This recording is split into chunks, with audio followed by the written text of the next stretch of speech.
I'm Natalie Foster with Mentor Virginia, and I'm here with Jaraad Hines with Hinesight Incorporated.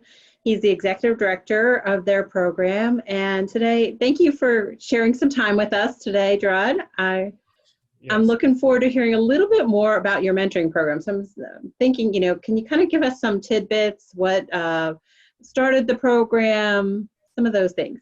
Definitely. So Hindsight started about 3 years ago, and me and my parents actually co-founded the organization together. So my last name is Hines, and that is where the name comes from. And the premise behind it is to be a family that's helping families. So we have a youth mentoring program, and we focus on middle school age students. But we also focus on the whole family. So really connecting with the parents and helping to really help the whole family to get on their feet. Mentorship is a big part of that, and it's a critical piece to really empowering the whole family is having high quality mentorship and resources for our young people in our community, but also staying connected with the parents is a big piece of what we do at Hindsight. Great. And I know that mentoring is so important to you and your family, so much so that you're actually one of our board members as well here at Mentor Virginia. So we're thrilled to have you, helping our community in that way as well. So Yes. you mentioned, that there is a focus on the middle school youth and the family component, but I'm wondering, how has the pandemic kind of affected your program right now? Yes.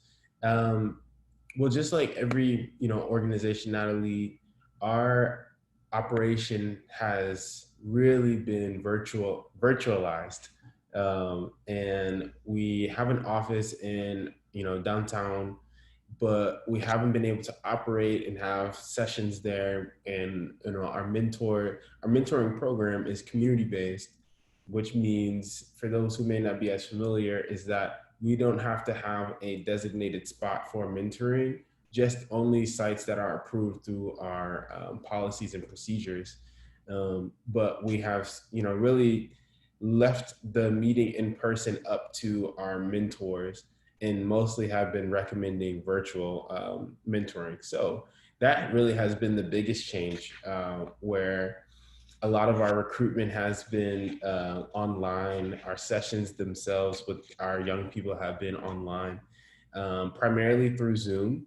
And what we've found is that most of the mentors have already, gone above and beyond with their mentoring sessions, and sometimes may do a virtual call with their mentee on the weekend or during the middle of the week on top of their scheduled mentoring session. So our mentors are really, really dedicated, and it's just blown me away how throughout this pandemic, amongst all the different turmoil that we're facing as a society, that our mentors are still willing to really give their heart and soul to the young people that they're serving.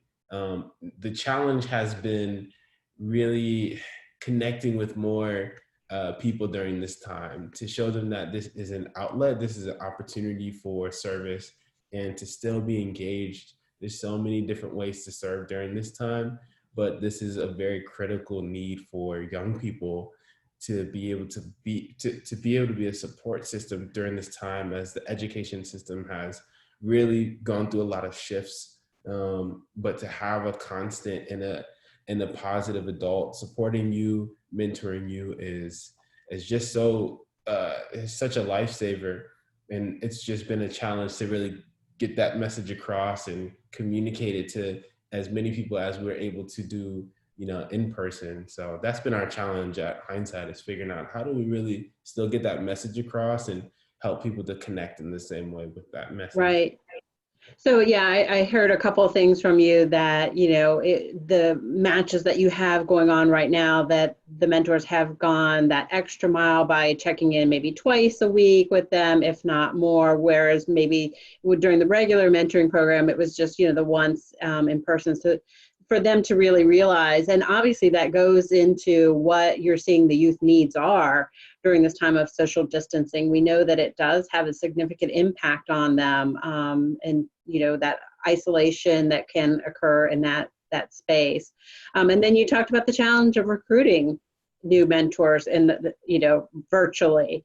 So, I think both of those, if you could just expand a little bit more, what do you see will be the needs of young people coming out of this, with the social distancing in the next academic year? And then also, have you created a plan for virtual recruitment? Yes. Um, well, I'm a young person myself, so I was 22, 23 when we started Hindesight. No, 22, and so long ago.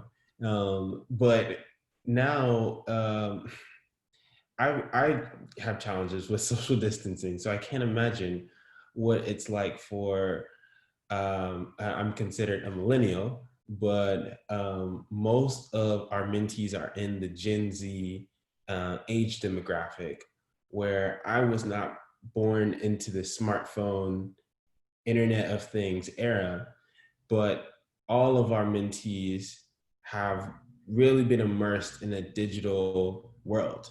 And that in and of itself can be a strength, but it also can be a really hard deterrence for social and emotional connection. And the families that we're working with, most of the time, the parents may have more than one job.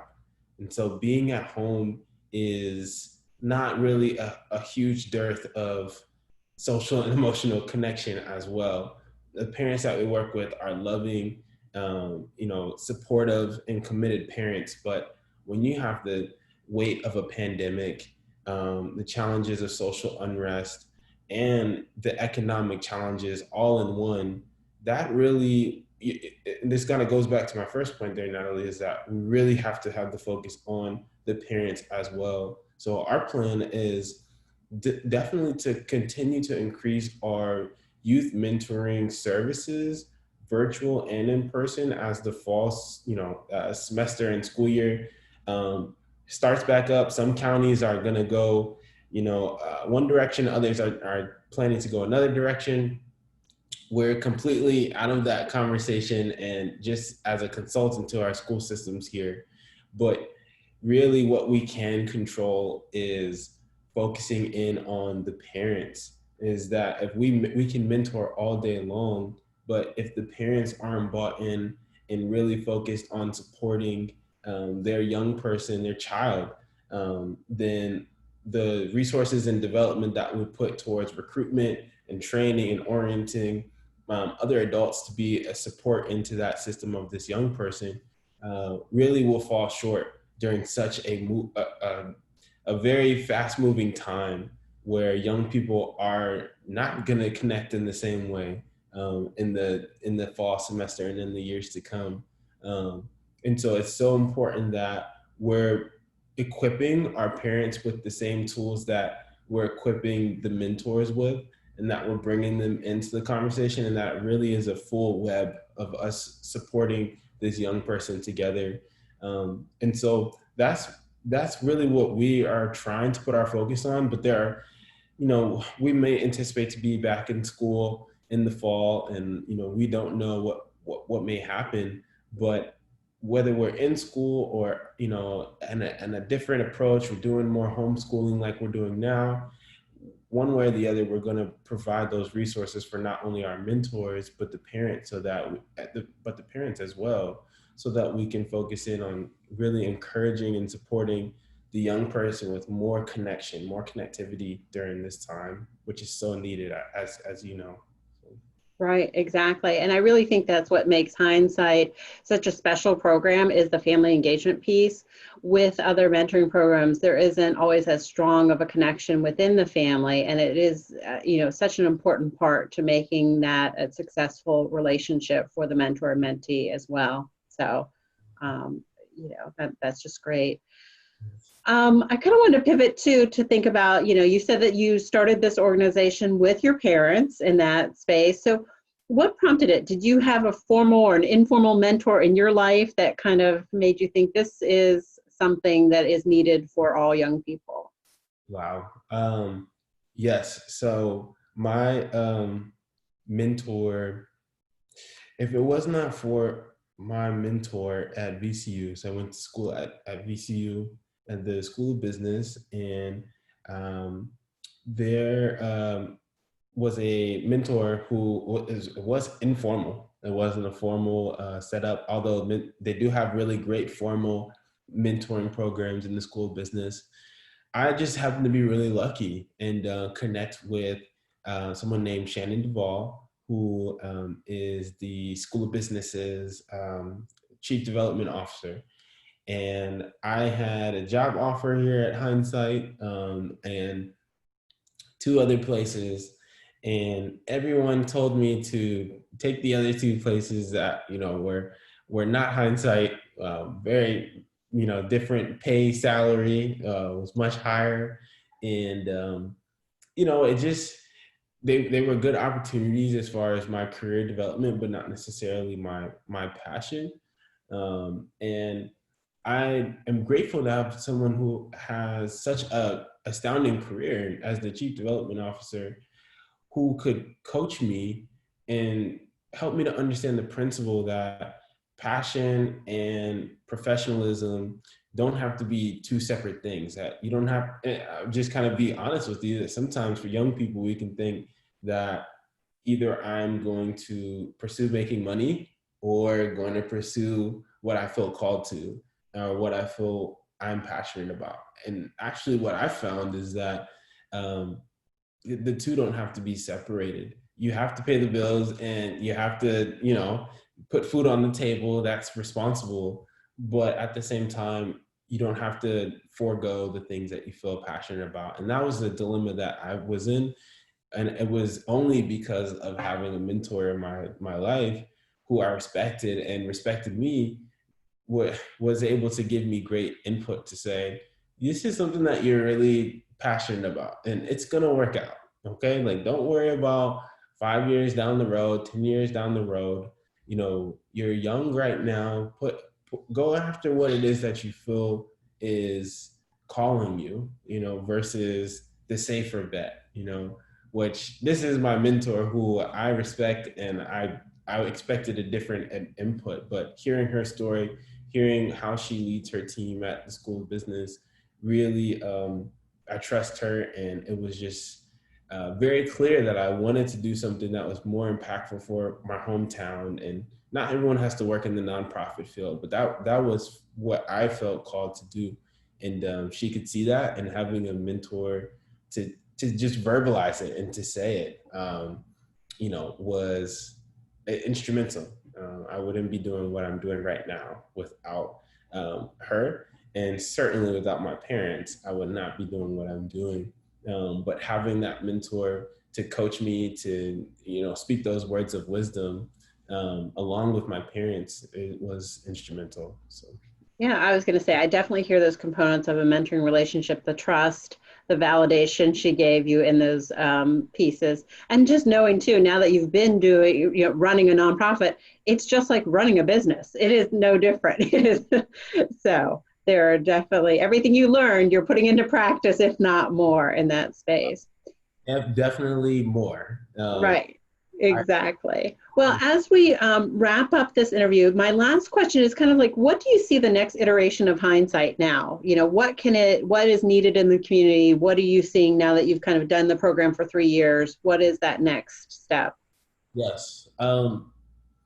Right now, we are definitely still navigating through the pandemic. That is a huge part of what we're doing. Um, and learning how to do that as a staff and a board. And we haven't mastered it. We're not at the pinnacle by any means. We have been blessed to not have to cut anybody's hours or lay anyone off, or to stop putting our foot on the gas when it comes to our strategic plan. But we're still learning. We're also navigating the social unrest as more racial injustice has been exposed through the murder of George Floyd. We are, wanting to be involved in the community, and we're focused on that too. But Hindsight as a whole, what we've recognized is that we've really taken the full, approach of the elements of effective practice, best practices such as that, and as well as best principles such as the two-generational approach on reducing poverty.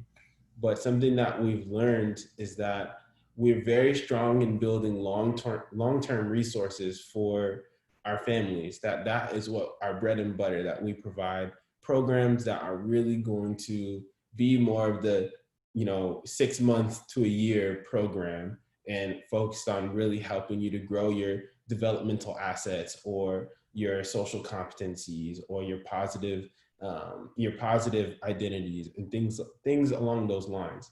But we're really focusing now on the short-term resources, that we want to be able to have the tools to support our families when they fall on hard times or they go through a crisis.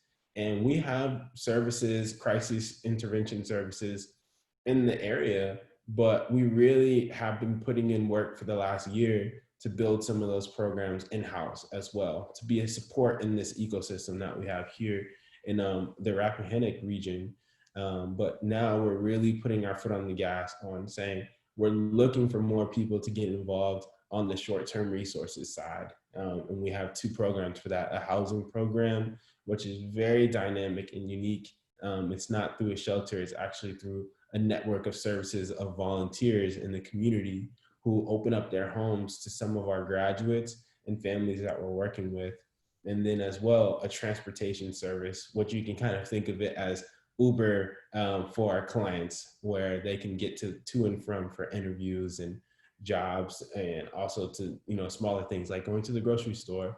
And so we really recognized that we had a gap, and we need to also provide services for the short-term resources in-house. And so we're really trying to bring all those principles together, such as elements of the EEP, which Mentor Virginia has been instrumental in helping us to develop programs that have strong policies and procedures, that we know what we're doing. We're not just putting something out there and saying mentoring is great, but not really focusing on the quality of the mentorship or the services that we're providing, but also having that two-generational approach and making sure that our programs have a balance of, we're providing long-term resources and support in that area, but also we're ready when a crisis comes, and having short-term resources. So that's kind of where we're at now, is evolving to an organization who can operate on both lenses there. So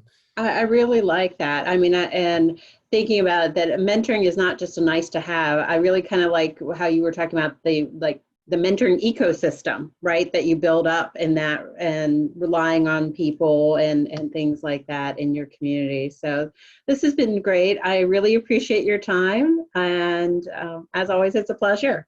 oh, definitely. Thank you, Natalie. And it's always great to talk to the Mentor Virginia fam. So, Thank you. all right. Bye-bye.